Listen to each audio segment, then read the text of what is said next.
Ah! Ah! Ah! Hello and welcome to RetroSpective's video game history and review. Yesterday we got the release of a brand new Sonic the Hedgehog game, this one being a spin-off visual novel with some interesting gameplay. Even though I've only had a few hours to think before writing the script and less than 24 hours before recording it, I already have plenty of things to say from a game design perspective. Join me now as we enter a world of parties gone wrong and totally not murders. Due to the absurd speed that I've released this video at, we currently know nothing about the game's development. What I do know is that it's an April Fool's game shadow dropped on Steam for Windows and Mac with zero warning. I personally saw the trailer 10 minutes after release and immediately set up the old OBS and Twitch to live stream the game. We have a brand new Sonic game that just shadow dropped. It's like 20 minutes after it released. I work fast. I don't live stream that often, so the only way you would have known about me doing this is if you had joined my official Sterling Gamer Discord server. We discuss all things video games and have a grand old time. If you want to watch the stream now, the best way is the re-upload of it on my second channel. Both links will be in the description. Shameless plug out of the way, let's continue. The game is a visual novel, which is a genre most often used for fan or indie games, but fits Sonic franchise very well. Essentially, you don't have direct control over your character, instead choosing their actions using a point-and-click system to progress through a narrative journey. This game actually plays similarly to the beloved Ace Attorney franchise, which happens to be the only visual novel that I've played before this. This game is a very short visual novel, clocking in at only a brief 2 hours, unless you're me and insist on giving each character a voice and explaining every reference in lore detail. Rouge, you're a business tycoon. In Blaze, you're a titan of industry, both in the casino. What's the difference? There is none. Sounds fun. Hear that, SPL? We're gonna hang out together. Do what? Read? Maybe we can. Make a tower of books or something. Each area of the game is sadly only a single screen, which you can slightly scroll to the side. You can click on a few specific things in the area to inspect them, adding important details to your inventory. I really wish that this was closer to Ace Attorney, with you going back and forth to multiple areas and talking to multiple characters to form a large story all at once, instead of piecing it together bit by bit in self-contained areas. Once you have enough clues, you can talk to the character or characters that happen to be in the area that you are in to solve the overarching mystery. Unlike Ace Attorney, you don't structure your arguments using facts and logic, having your opponent contradict themselves or evidence to prove your case. Instead, you simply present a piece of evidence and organize your thoughts, allowing the game to make the arguments for you. It's much more of a passive experience, more of a show than a game. Well, except for organizing your thoughts. To do that, you play a small minigame inspired by the Sonic 2 special stages. These are the most game that this game gets, and it's hilarious. Okay? Sterling's Dream Gear. Oh, yikes. It's an endless runner game! Dude, this is so good! Sterling's Dream Gear. The controls are basic, left, right, and jump, but it's surprisingly deep and gets really difficult at the end. You have to collect enough rings before you get to the end of the stage, which is easier said than done. You have pits, spikes, ninja stars, and even chaos spears trying to stop you. Some of these levels took me a couple of tries, but they were really fun. Other than that though, there's not much gameplay. Most of the joy comes from the story, writing, and absurd attention to detail. The level of detail is so high that even as a die-hard, borderline obsessed Sonic fan, I'm 50% sure that something went over my head. Most players would miss a vast majority of these references. You have the obvious things like mentions of Spagonia from Sonic Unleashed, ranging all the way to the absurdly obscure things like shadow-liking coffee, which is from one of the Sonic Twitter takeover sketches. You even have not one, but 2 appearances of Ian Jr., the canon Sonic OC. I could tell that the writers of this game had a deep love for the source material. Speaking of which, the head writer of the game, Ian Muchler, has never worked on a Sonic game.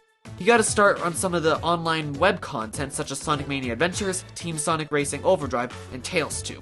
He and his team knocked it out of the park. Great job, guys. I really hope that this Ian can work with the other Ian on the next mainline Sonic game. The characters also feel so fleshed out. I assumed Ian Flynn or one of the other comic writers wrote the game, but I was pleasantly mistaken. Everyone feels distinct and memorable, and both fit their character and their in-story lore very well. That lore comes from the fact that this is a game within a game. The story starts with Amy's birthday, which is being held on a train designed specifically for special events. Almost the whole Sonic cast is there to play a murder mystery across the train. Sonic the captain, Tails the detective, Knuckles the sheriff, Amy the investigator, Shadow the barista, keysmith, Blaze and Rouge the business tycoons, Vector the butcher, Espio the poet, but not Charmy. The Chaotix must have left him at home. Of course, we can't forget the conductor of the train, who's working his last day on the job before retirement, and your character. I expected a silent, unseen protagonist, but no. You are full of personality, which perfectly bounces off the other Sonic characters, and the only piece of customization is your name. You are the cook, or more accurately, the microwave user. We have an old experienced guy on his last day on the job, and a new protagonist on his first day on the job. Just common sense, these things are not going to go well. And of course they don't, because soon after the game starts, the train speeds forward, which knocks the two players who are supposed to solve the mystery, Tails and Amy, as well as yourself into a closet. You get knocked unconscious, so when you come to, you quickly escape the closet. Once out, you find Sonic dead on the floor. Tails and Amy assume it's part of the act, but you discover that Sonic is actually hurt and possibly on the brink of death. So obviously you leave him there and act like it's all part of the game. Amy runs off, while you team up with Tails to solve the mystery of who murdered Sonic the Hedgehog. If you watched this far, please subscribe, drop a like, you know the drill. It's completely free for you, but very valuable to me. Thank you. Now from this point on, we enter the scary spoiler zone, where this game is mostly story, and I'm gonna start explaining the story. I highly recommend that you go play this game for yourself. It is completely free on Steam for both Windows and Mac, and it's only 2 hours to beat. It's really fun. If you've already beaten the game or are just brave, let's continue. You start in the backmost car, so you start making your way forward. You and Tails find Knuckles in a saloon car and figured out that he busted a Super Monkey Ball arcade cabinet because Shadow showed him how to play, but Vector beat his score. I'm confused.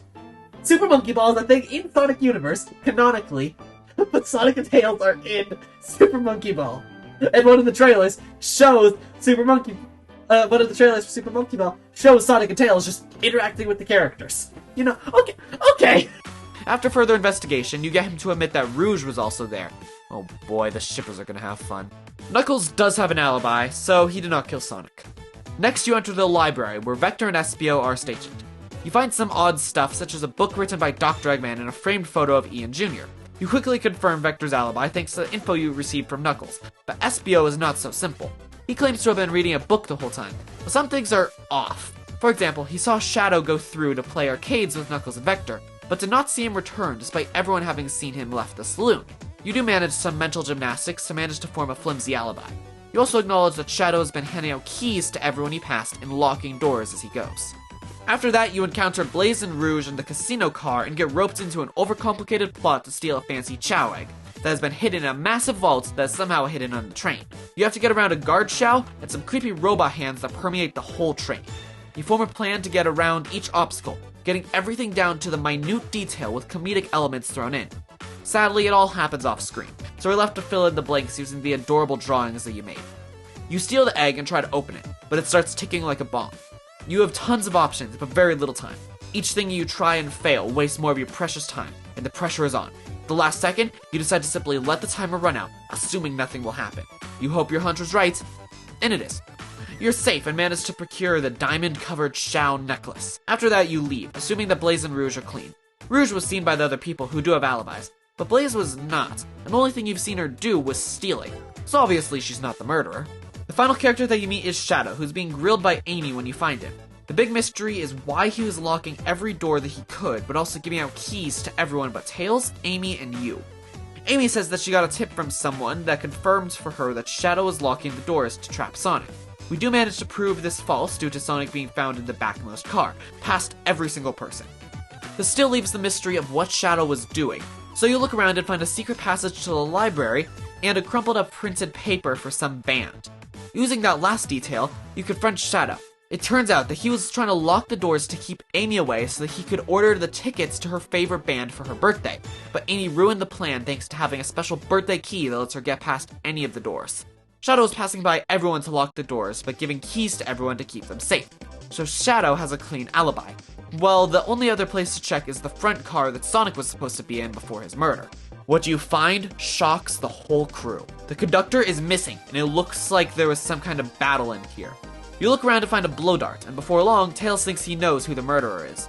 You call everyone into the front car to make the accusation. This is your last chance to go play the game before I reveal who the murderer was. Okay, we good? Cool.